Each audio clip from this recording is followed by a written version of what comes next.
4-5 The Zone, talking Titans, talking coaching searches, all that kind of stuff. Let's talk about it with our coach, Coach Mack, who joins us this same time each and every week on Blaine and Mickey, brought to you by Two Rivers Ford, Middle Tennessee's most trusted local Ford dealership. Coach Mack, how does the world find you on this lovely Tuesday?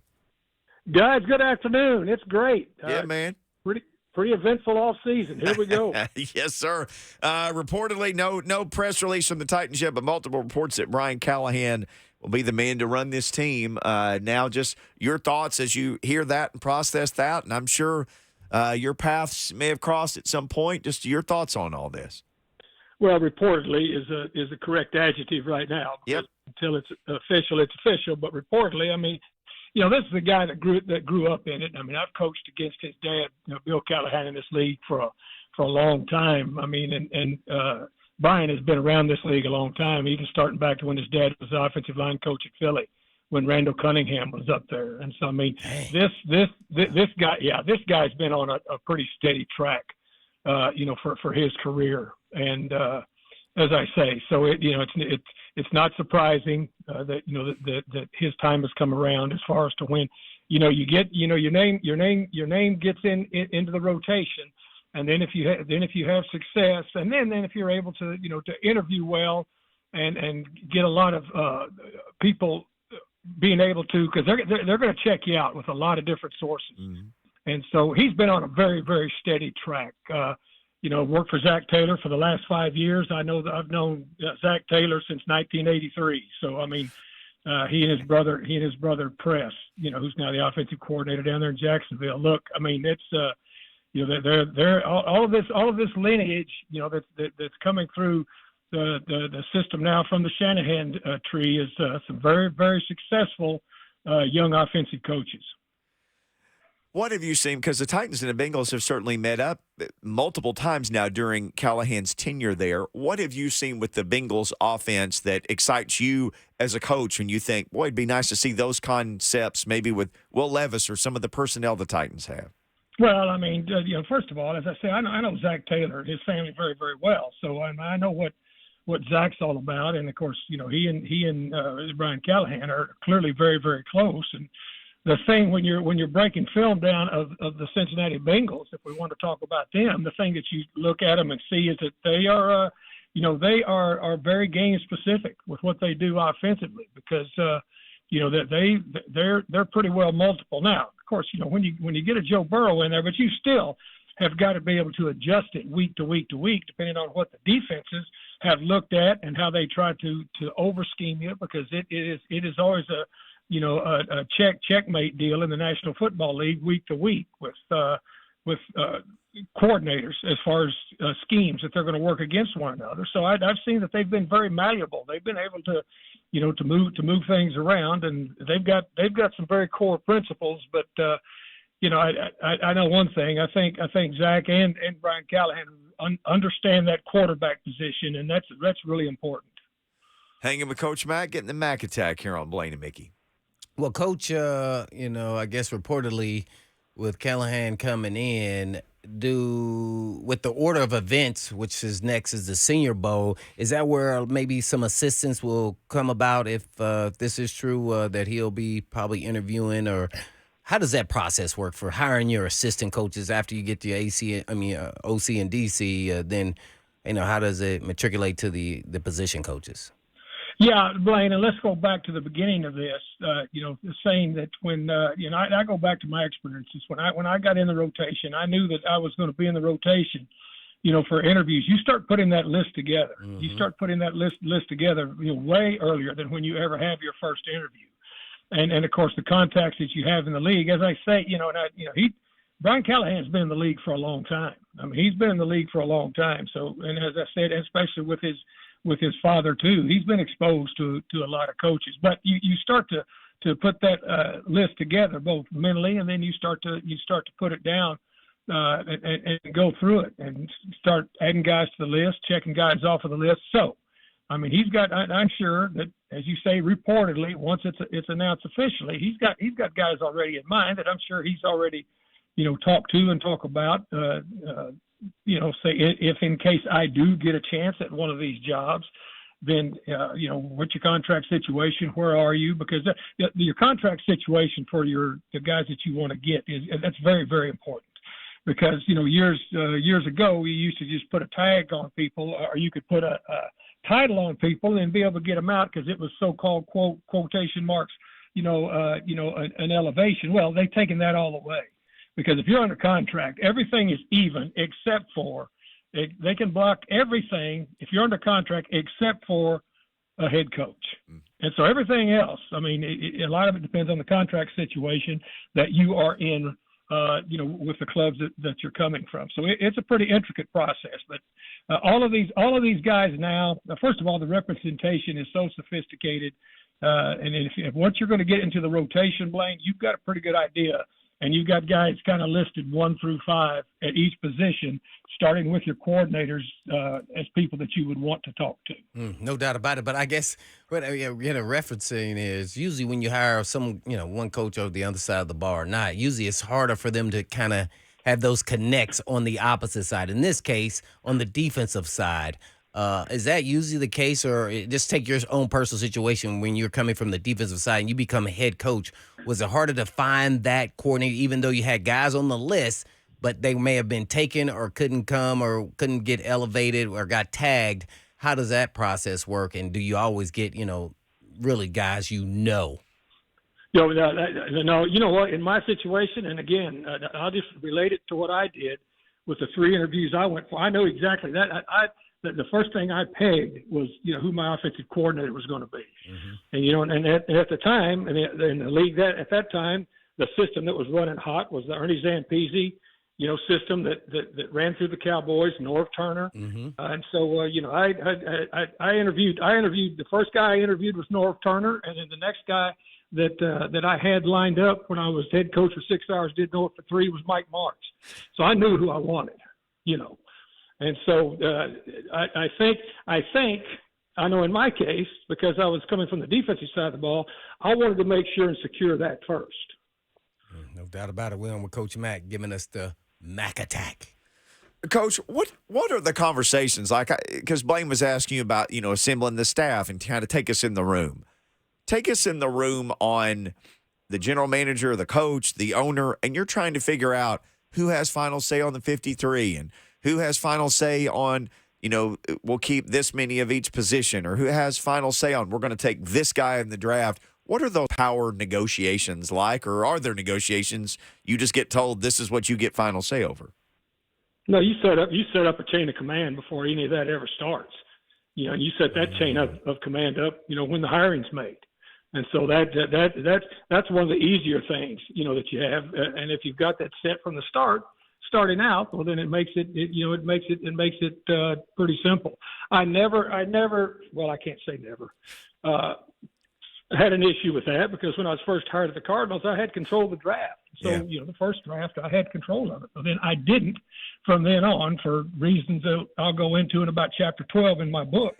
But, I understood exactly. And every club that I was with, I absolutely understood the exact hierarchy that was going to be. And in an interview process, that's talked out and laid out pretty clearly.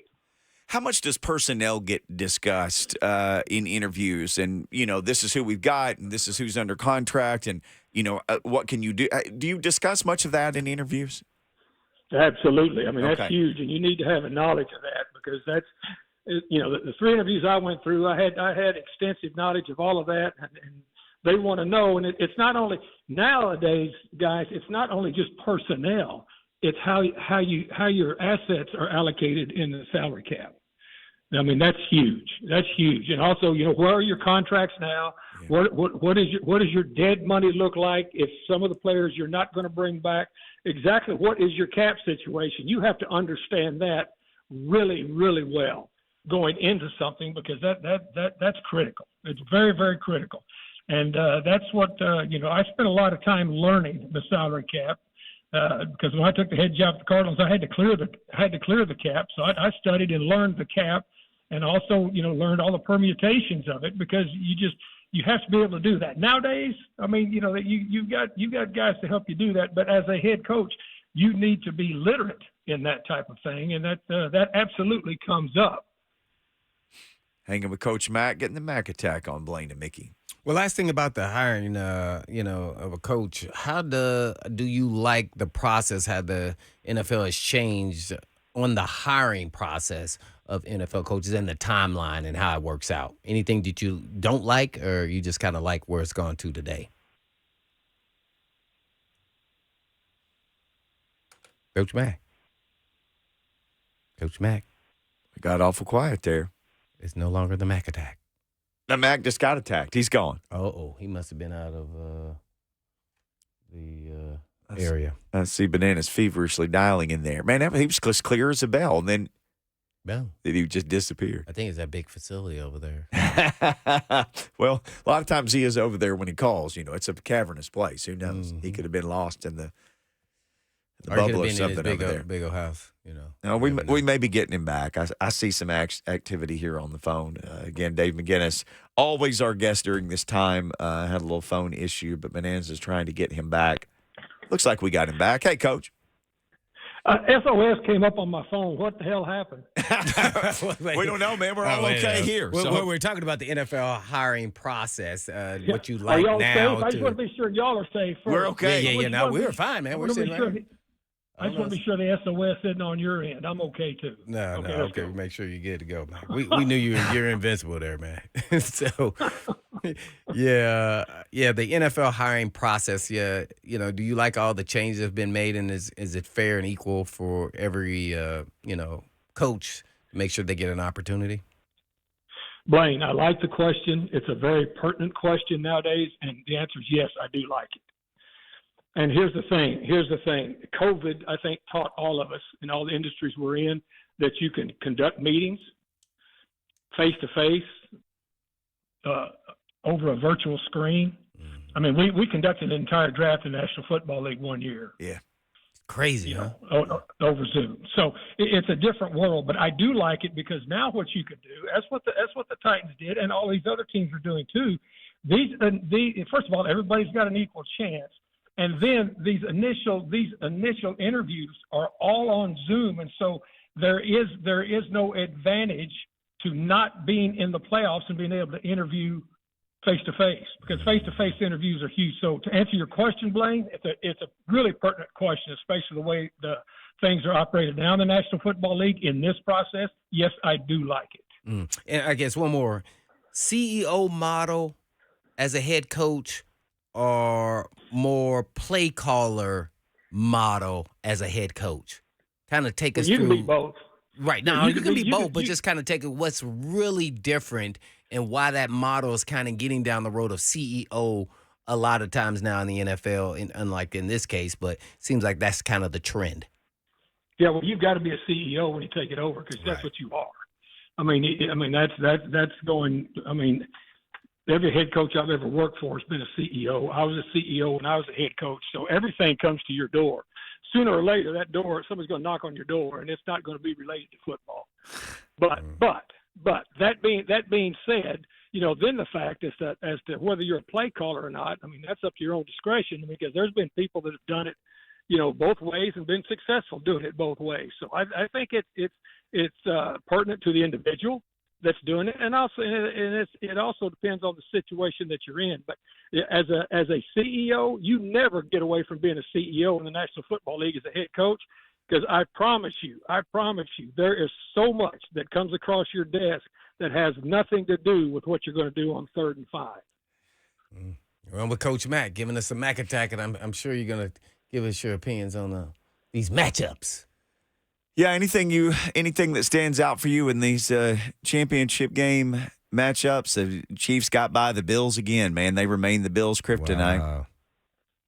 Yeah, and that game was very, very interesting, and it's got to be just a huge heartbreak up there in Buffalo. But that's the way the league is. I mean, the league is a jubilation and it's heartbreak. I mean, that's just what it is. What it comes down to, especially if you get into the playoffs.